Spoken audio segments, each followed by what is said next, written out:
Hello, today we'll take a look at Proverbs 20, starting in verse 1. Wine is a mocker, strong drink a brawler, and whoever is intoxicated by it is not wise. A friendly reminder that we are to be careful, very careful, with alcohol. Ephesians 5 says, "So then, be careful how you walk, not as unwise people, but as wise, making the most of your time, because the days are evil. Therefore, do not be foolish, but understand what the will of the Lord is, and do not get drunk with wine, in which there is debauchery, but be filled with the Spirit, speaking to one another in psalms and hymns and spiritual songs, and making melody with your hearts to the Lord." We continue with verse number 3 from Proverbs 20. Keeping away from strife is an honor for a man, but any fool will quarrel.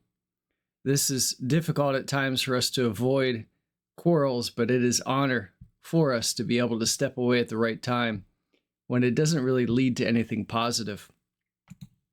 Verse 9, who can say, I have cleansed my heart, I am pure from my sin?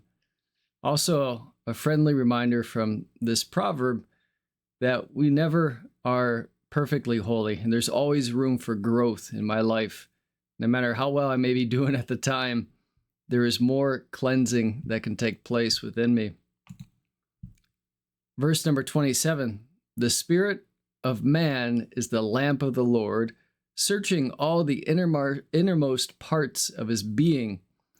In my mind, this related back to verse 20 that says that we can never be completely pure from sin in this life.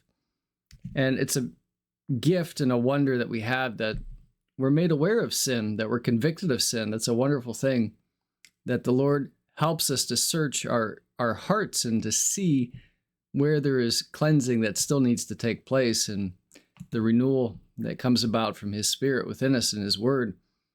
Verse 20 from Proverbs 20, he who curses his father or his mother, his lamp will go out in time of darkness. So again, another friendly reminder for younger people or older who still have their parents to love them and to honor them. Lastly, verse number 29, the glory of young men is their strength, and the honor of old men is their gray hair.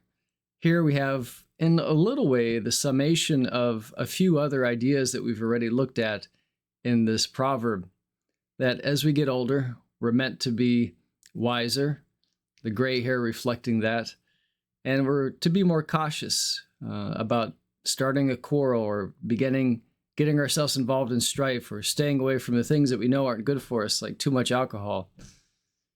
And the glory of young men is their strength isn't so much that strength is glorifying to one, it's that that's often what they honor above everything else or admire above everything else. But as we grow older, thankfully, we grow in humility, and we value over time wisdom over everything else.